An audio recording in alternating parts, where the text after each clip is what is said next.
नमस्कार दोस्तों, मैं अभिषेक स्वागत करता हूं आपके अपने परिवार इंटायर क्लासेस में। तो कैसे हैं आप सभी। हमें उम्मीद है आप अच्छे होंगे, स्वस्थ मस्त और अपनी पढ़ाई को लेके काफ़ी व्यस्त होंगे। तो आज है 18 दिसंबर 2025 और आज हम लोग जितने भी इम्पोर्टेंट करंट अफेयर्स हो सकते हैं, police, SSC, bank, railway, state exam और अदर जो वनडे एग्ज़ाम हैं उसको आज हम लोग डिस्कस करेंगे। इससे पहले दिन की शुरुआत आज हम लोग एक छोटे से कोट से करेंगे कि खुद पर विश्वास करो, क्योंकि यही सफलता की अग पहली सीढ़ी है। ठीक है, यानी आप लोग जीवन के जिस भी मोड़ पे हैं, आप लोग छात्र हैं, आप लोग यू शिक्षक हैं, आप लोग कोई भी प्रोफेशन में आते हों, आप लोग खुद पे विश्वास करिए, क्योंकि यही जो है सफलता की अगली सीढ़ी होती है। ठीक है, यानी आप लोग अगर खुद पे विश्वास नहीं करते हैं तो आप लोगों को सफलता की सीढ़ी जो है चढ़ने में काफ़ी समस्या होने वाली है। इसलिए आप लोग खुद पे विश्वास करिए, वो काम करिए जिससे आत्मविश्वास अंदर से कि जागृत होता है। चलते हैं हम आज के अपने पहले क्वेश्चन की तरफ।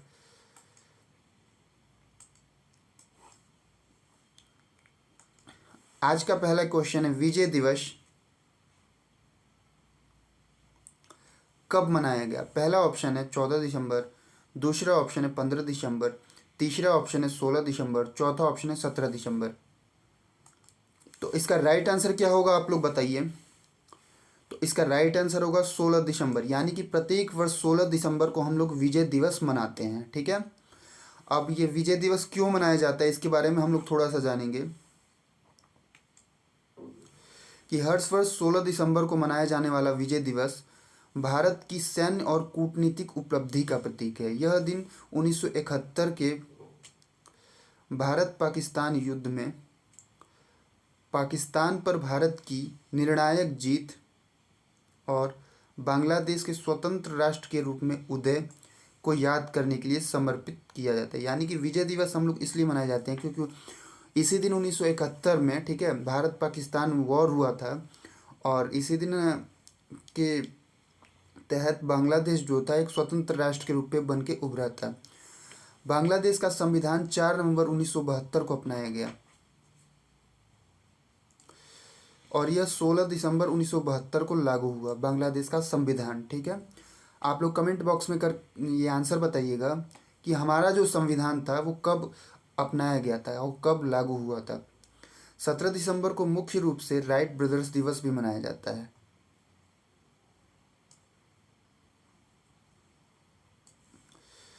जो पहले सफल हवाई जहाज उड़ान की याद दिलाता है, यानी कि जो पहला सफल हवाई उड़ान था वो 17 दिसंबर को ही हुआ था। ठीक है, और राइट ब्रदर्स ने इसको उड़ाया था।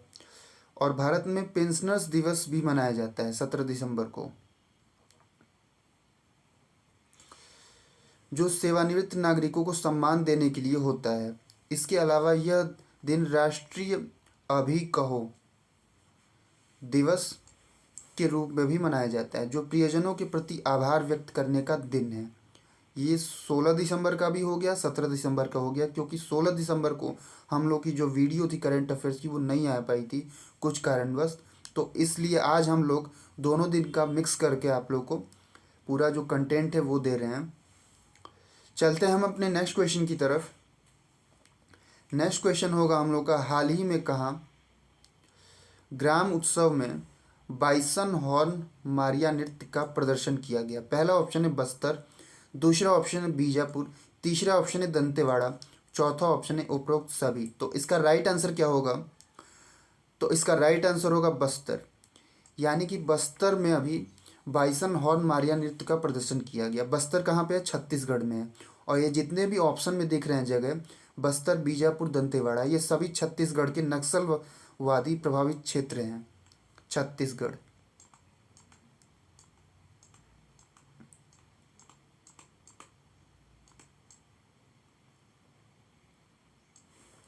अब चलते हैं उससे जुड़े कुछ फैक्ट हम लोग देखेंगे कि छत्तीसगढ़ के बस्तर जिले के जुड़ियापारा में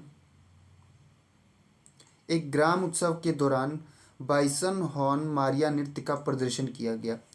यह नृत्य पारंपरिक रूप से बस्तर की दंडामी मड़िया जनजाति द्वारा किया जाता है। यानी जो जनजाति इसे करती है वो दंडामी मड़िया जनजाति है, जिसको मारिया या गौर मारिया भी बोला जाता है।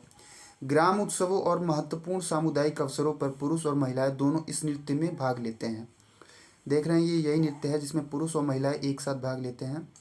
इस नृत्य में बुद्ध देव और दंतेश्वरी माई जैसे देवताओं का आह्वान किया जाता है। किसका? बुद्ध देव और दंतेश्वरी माई। चलते हम अपने नेक्स्ट क्वेश्चन की तरफ। नेक्स्ट क्वेश्चन है, हाल ही में विश्व के सबसे बड़े डेब्यू मीडिया इवेंट के रूप में ब्रिट समिट 2025 का समापन कहाँ हुआ? पहला ऑप्शन है दुबई, दूसरा ऑप्शन है अबू धाबी, तीसरा ऑप्शन है शारजा और तो चौथा ऑप्शन है पेरिस। तो इसका राइट आंसर क्या होगा? तो इसका राइट आंसर होगा अबू धाबी। यानी कि विश्व के सबसे बड़े जो डेब्यू मीडिया इवेंट के रूप में जो ब्रिट समिट 2025 का समापन हुआ है वो कहाँ पे हुआ है? अबू धाबी में। अब इससे जुड़े कुछ है फैक्ट, वो हम लोग देखेंगे। विश्व के सबसे बड़े और पहले मीडिया आयोजन ब्रिज समिट 2025, इसका नाम क्या है? ब्रिज समिट 2025 का अबू धाबी में समापन हुआ। ब्रिज समिट अपनी तरह का पहला आयोजन है जो संपूर्ण मीडिया और मनोरंजन उद्योग के लिए एक सम्मेलन और प्रदर्शनी दोनों एक साथ प्रस्तुत करता है। ब्रिज एलायंस एक वैश्विक संगठन है जो मीडिया प्रौद्योगिकी, राजनीति, वित्त और रचनात्मक उद्योगों जैसे क्षेत्रों के नेताओं को एकजुट करता है। चलते हैं हम अपने नेक्स्ट क्वेश्चन की तरफ। नेक्स्ट क्वेश्चन होगा हम लोग का, हाल ही में आंध्र प्रदेश के श्रीकाकुलम जिले के किस उत्पाद को जीआई टैग प्राप्त हुआ है? पहला ऑप्शन है नरसागुर क्रोशिया लेस, दूसरा ऑप्शन है बंगना पल्ले आम, तीसरा ऑप्शन है गुंटूर सन्नम मिर्च और चौथा ऑप्शन है पोंडूरी खादी। तो इसका राइट आंसर क्या होगा? तो इसका राइट आंसर होगा पोंडूरू खादी। यानी पोंडूरी खादू जो है उसको अभी जीआई टैग प्राप्त हुआ है, जो कि आंध्र प्रदेश के श्रीकाकुलम जिले से आता है ये खादी। ठीक है, चलते हैं इससे जुड़े कुछ फैक्ट, वो हम लोग देखेंगे। यही है आपका पोंडूरू खादी, जिसको अभी जीआई टैग मिला है। आंध्र प्रदेश के श्रीकाकुलम जिले की पोंडूरी खादू को भौगोलिक जीआई टैग यानी जियोग्राफिकल इंडिकेशन टैग प्राप्त हुआ है। यह हाथ से बुना हुआ कपड़ा है जो मुख्य रूप से क्षेत्र में स्थानीय रूप से उगाई जाने वाली छोटी रेशे वाली पहाड़ी किस्म की कीट प्रतिरोधी कपास से बनाया जाता है। इसमें प्रयुक्त होने वाली कपास रासायनिक मुक्त खेती को संभव बनाती है, जिससे टिकाऊ कृषि और क्षेत्र की पारंपरिक पर्यावरण अनुकूल उत्पादन विधियों को बढ़ावा मिलता है। ठीक है, तो ये रहा पोंडूरू खादी से रिलेटेड हमारा क्वेश्चन। अब हम लोग चलते हैं अपने नेक्स्ट क्वेश्चन की तरफ। हाल ही में केंद्रीय मंत्रिमंडल ने किस विधेयक को मंजूरी दी है? पहला ऑप्शन है विकसित भारत शिक्षा संशोधन विधेयक 2025, दूसरा ऑप्शन है स्वास्थ्य सुरक्षा एवं राष्ट्रीय सुरक्षा उपकर विधेयक 2025 और तीसरा ऑप्शन केंद्रीय उत्पाद शुल्क संशोधन विधेयक 2025, चौथा option Manipur goods and service tax विधेयक 2025। तो इसका राइट आंसर क्या होगा? तो इसका राइट आंसर होगा विकसित भारत शिक्षा संशोधन विधेयक 2025। इसको अभी केंद्रीय मंत्रिमंडल ने क्या इस विधेयक को मंजूरी दी, और ये जितने भी विधेयक आपको दिख रहे हैं ऑप्शन में, ये सारे इस विंटर सेशन में संसद में क्या किए गए? प्रस्तुत किए गए। अब चलते हैं, इससे जुड़े कुछ फैक्ट होंगे वो हम लोग देखेंगे कि केंद्रीय मंत्रिमंडल ने विकसित भारत शिक्षा प्राधिकरण विधेयक को मंजूरी दे दी है, जिसमें UGC university grant commission, AICTE यानी all India council of technical education, NCTE जैसे मौजूदा निकायों के स्थान पर उच्च शिक्षा के लिए एक एकीकृत नियामक निकाय के गठन का प्रस्ताव है। यानी इन सभी को क्या करना? यूजीसी, एआईसीटी, एनसीटी, इनके जगह पे एक एकीकृत नियामक निकाय, एक अलग से एक बॉडी बनाई जाने, इसके लिए ये विधेयक लाया गया है। नया उच्च शिक्षा आयोग यानी HECI 3 मुख्य भूमिकाओं पर ध्यान केंद्रित करेगा: विनियमन, मान्यता और व्यावसायिक मानकों का निर्धारण करेगा। ये जो नया हमारा शिक्षा आयोग बनेगा। चलते हैं हम अपने नेक्स्ट क्वेश्चन की तरफ। नेक्स्ट क्वेश्चन है, हाल ही में प्रधानमंत्री नरेंद्र मोदी किस देश की राजकीय यात्रा पर गए हुए हैं? पहला ऑप्शन है जॉर्डन, दूसरा ऑप्शन इथोपिया, तीसरा ऑप्शन ओमान, चौथा ऑप्शन है उपरोक्त सभी। तो इसका राइट आंसर क्या होगा? तो इसका राइट आंसर होगा उपरोक्त सभी।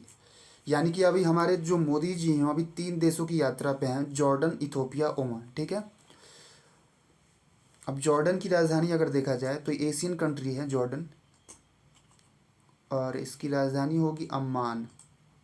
इथोपिया की राजधानी होगी आदिस अबाबा। तो जॉर्डन तो अभी हमारे मोदी जी होकर आ गए हैं, इथोपिया भी गए हैं। ठीक है। इसके बाद ओमान की यात्रा पर रहेंगे। ओमान की राजधानी मस्कट, और ये गल्फ कंट्री है। अब इससे जुड़े कुछ फैक्ट होंगे वो हम लोग देखेंगे।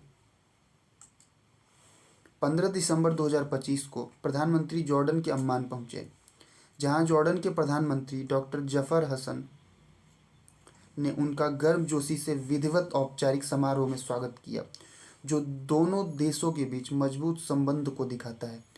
यह यात्रा प्रधानमंत्री के 3 देशों के दौरे, जॉर्डन, इथियोपिया, ओमान का पहला चरण है। यह पूर्व द्विपक्षीय यात्रा 37 वर्षों के बाद हो रही है, और यह दोनों देशों के बीच राजनयिक संबंधों की 75वीं वर्षगांठ की अवसर पर हो रही है। यानी अभी जॉर्डन के बारे में बता रहा है।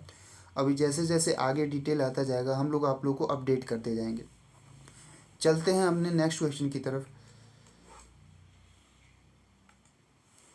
हाल ही में एशिया पावर इंडेक्स 2025 में भारत किस स्थान पर है? पहला ऑप्शन है सेकंड, दूसरा ऑप्शन है थर्ड, तीसरा ऑप्शन है फोर्थ, चौथा ऑप्शन है फिफ्थ।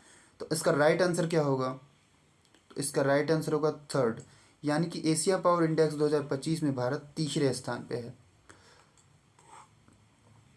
अब इसके बारे में हम लोग थोड़ा सा देखेंगे कि लोवी इंस्टीट्यूट द्वारा प्रकाशित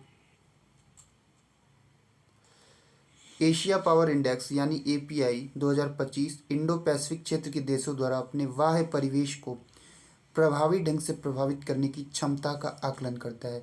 भारत ने 2025 एशिया पावर इंडेक्स में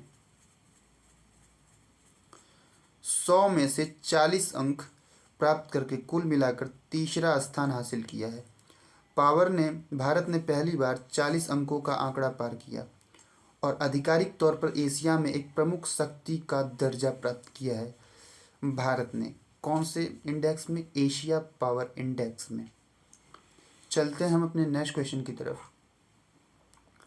नेक्स्ट क्वेश्चन होगा हम लोग का, हाल ही में कहाँ NH45 पर भारत की पहली वन्य जीव सुरक्षित सड़क का शुभारंभ किया गया? पहला ऑप्शन है गुजरात, दूसरा ऑप्शन है पश्चिम बंगाल, तीसरा ऑप्शन है झारखंड, चौथा ऑप्शन है मध्य प्रदेश। तो इसका राइट आंसर क्या होगा? तो इसका राइट आंसर होगा मध्य प्रदेश। यानी कि मध्य प्रदेश में भी हाल ही में NH45 जो है उससे भारत की पहली वन्य जीव सुरक्षित सड़क का शुभारंभ किया गया है। अब इससे जुड़े कुछ फैक्ट होंगे वो हम लोग देखेंगे। भारतीय राष्ट्रीय राजमार्ग प्राधिकरण यानी national highway authority of India ने मध्य प्रदेश में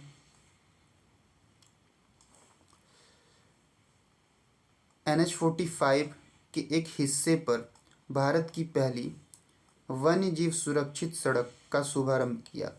इस पहल का उद्देश्य पशुओं और वाहनों के बीच होने वाली टक्करों को कम करना है।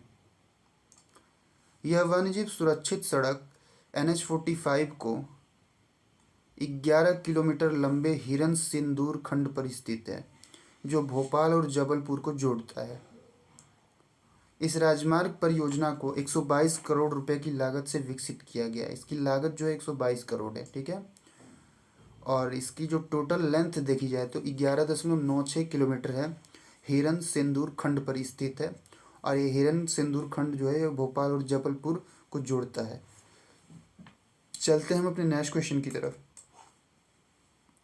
नेक्स्ट क्वेश्चन होगा हम लोग का, हाल ही में किसे NCAER के महानिदेशक के रूप में नियुक्त किया गया है? पहला ऑप्शन है पराग जैन, दूसरा ऑप्शन है संगीता बरुआ, तीसरा ऑप्शन है राजकुमार गोयल, चौथा ऑप्शन है सुरेश गोयल। तो इसका राइट आंसर क्या होगा? तो इसका राइट आंसर होगा सुरेश गोयल। यानी सुरेश गोयल को अभी NCAER के महानिदेशक के रूप में नियुक्त किया गया है। अब इससे जुड़े कुछ फैक्ट होंगे वो हम लोग देखेंगे। सुरेश गोयल को राष्ट्रीय अनुप्रयुक्त आर्थिक अनुसंधान परिषद यानी NCAER का महानिदेशक नियुक्त किया गया है। उनका कार्यकाल 5 जनवरी 2026 से शुरू होगा। इससे पहले सुरेश गोयल राष्ट्रीय राजमार्ग अवसंरचना ट्रस्ट यानी NHIT के प्रबंध निदेशक यानी मैनेजिंग डायरेक्टर और CEO के पद पर कार्यरत थे। NCAER भारत के सबसे पुराने और सबसे प्रतिष्ठित स्वतंत्र आर्थिक अनुसंधान संस्थानों में से एक है। चलते हैं हम अपने नेक्स्ट क्वेश्चन की तरफ। हाल ही में किस खिलाड़ी ने दिसंबर 2025 में आधिकारिक तौर पर रिंग से संन्यास लिया है? पहला ऑप्शन है जॉन सीना, दूसरा ऑप्शन है जोहानसन कोटकास, तीसरा ऑप्शन है द ग्रेट गामा और चौथा ऑप्शन है सुशील कुमार। तो इसका राइट आंसर क्या होगा?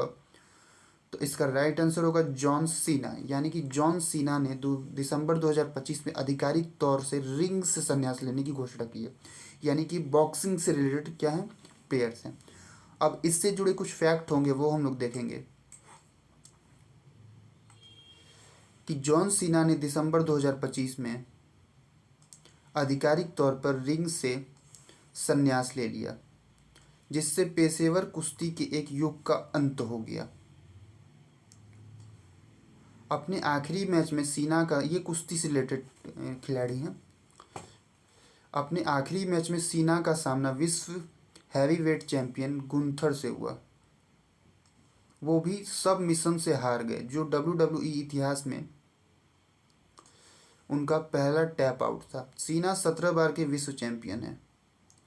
सीना अपने मशहूर जुमलों जैसे never give up, hustle, loyalty, respect के लिए जाने जाते हैं। यानी इनके जुमले कुछ हैं, ये नेवर गिव अप जैसे हो गया, हसल, लॉयल्टी, रेस्पेक्ट के लिए जाने जाते हैं। कौन? तो जॉन सीना। चलते हैं हम लोग नेक्स्ट क्वेश्चन की तरफ। हाल ही में भारत ने किन 2 जलाशयों को रामसर स्थलों की सूची में जोड़ा है? पहला ऑप्शन है सिलीसेर झील और कोपरा जलाशय, दूसरा ऑप्शन है गोगाबिल झील और खिचन वेटलैंड, तीसरा ऑप्शन है गोगा झील और सिलीसेर झील, चौथा ऑप्शन है कोपरा जलाशय और गोगाबिल झील। तो इसका राइट आंसर क्या होगा? तो इसका राइट आंसर होगा सिलीसेर झील और कोपरा जलाशय। उसको भारत ने अभी अपने रामसर साइट में सम्मिलित किया गया और ये भारत के 95 और 96 नंबर के रामसर साइट हैं। यानी कि टोटल जो रामसर साइट हो गई भारत में, उनकी संख्या कितनी हो गई? 96। और इससे पहले जो 94वां जो था हमारा, वो गोगाबिल झील था, 94। और गोगाबिल झील कहाँ है? ये बिहार के कटिहार जिले में है। अब चलते हैं, इससे जुड़े कुछ फैक्ट होंगे वो हम लोग देखेंगे। भारत ने सिलीसेरा झील और कोपरा जलाशय को क्रमशः 95वें और 96वें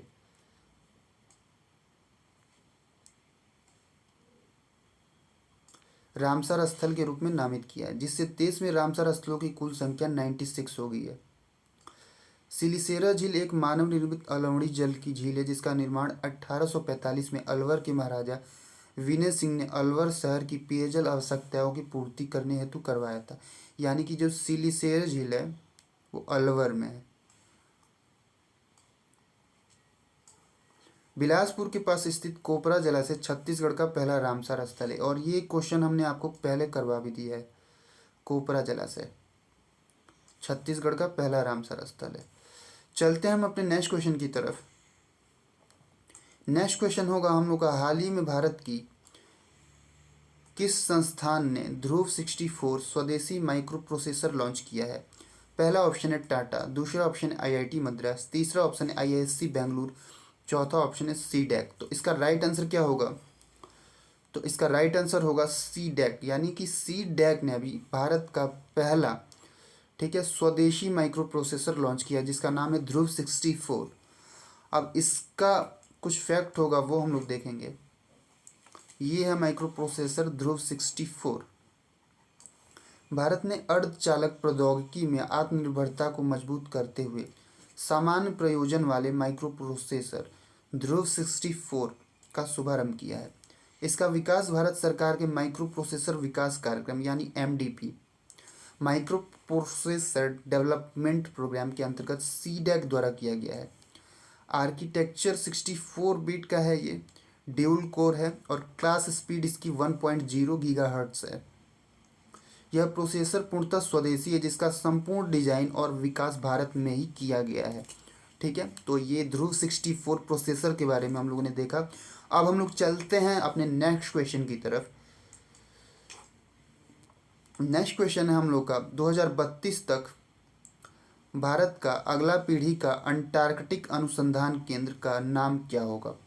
पहला ऑप्शन है मैत्री-1, दूसरा ऑप्शन है मैत्री-2, तीसरा ऑप्शन है दक्षिण गंगोत्री और चौथा ऑप्शन है भारत। तो इसका राइट आंसर क्या होगा? तो इसका राइट आंसर होगा मैत्री-2, यानी कि 2032 तक जो भारत है वो अगली पीढ़ी के अंटार्कटिक अनुसंधान केंद्र जो बनाएगा उसका नाम है मैत्री-2। अब इससे जुड़े कुछ फैक्ट होंगे वो हम लोग देखेंगे। मैत्री-2 पूर्वी अंटार्कटिका में भारत का अगली पीढ़ी का अनुसंधान केंद्र है, जिसे 2032 तक पूरा होने का अनुमान है। इस परियोजना की अनुमानित लागत जो है 2000 करोड़, जिसमें 29 करोड़ पृथ्वी विज्ञान मंत्रालय द्वारा पूर्व निवेशित गतिविधियों के लिए पहले ही स्वीकृत किए जा चुके हैं। मैत्री-2 मैत्री-प्रथम का स्थान लेगा, जो 1989 से सिरमाकर ओएसिस में कार्यरत है। यानी इससे पहले जो है 1989 में मैत्री-1 बनाया गया था। ठीक है, और ये मैत्री-2 जो है ये मैत्री-1 का स्थान लेगा। चलते हैं हम अपने नेक्स्ट क्वेश्चन की तरफ, और ये आज का हमारा लास्ट क्वेश्चन भी होगा कि हाल ही में the one cricket my life and more का विमोचन किया गया, यह किससे संबंधित है। पहला ऑप्शन है शिखर धवन, दूसरा ऑप्शन है विराट कोहली, तीसरा ऑप्शन है महेंद्र सिंह धोनी, चौथा ऑप्शन है रोहित शर्मा। तो इसका राइट आंसर क्या होगा? तो इसका राइट आंसर होगा शिखर धवन, यानी कि जो बुक है the one cricket my life and more, ये शिखर धवन से संबंधित बुक है। हार्पर कॉलिंस पब्लिशर्स इंडिया ने BMW डायचे मोटरेन के सहयोग से शिखर धवन की आत्मकथा the one cricket my life and more का विमोचन करके भारतीय प्रकाशन जगत में एक ऐतिहासिक उपलब्धि हासिल की है। यह पुस्तक भारतीय क्रिकेट के दिग्गज खिलाड़ी शिखर धवन के जीवन में प्रसिद्धि, असफलता, सफलता और परिवर्तन की एक अत्यंत व्यक्तिगत कहानी प्रस्तुत करती है। यानी कि ये बुक जो है वो शिखर धवन की जीवन में जो प्रसिद्धि है, असफलता है और सफलता और परिवर्तन जो है उनके जीवन में, उसकी एक अत्यंत व्यक्तिगत कहानी प्रस्तुत करती है। ये जो बुक है इसका नाम क्या है? The one cricket my life and more.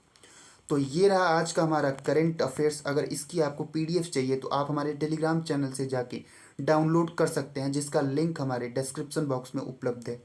तो आज के लिए इतना ही, मिलते हैं हम लोग नेक्स्ट वीडियो में। Thank you so much.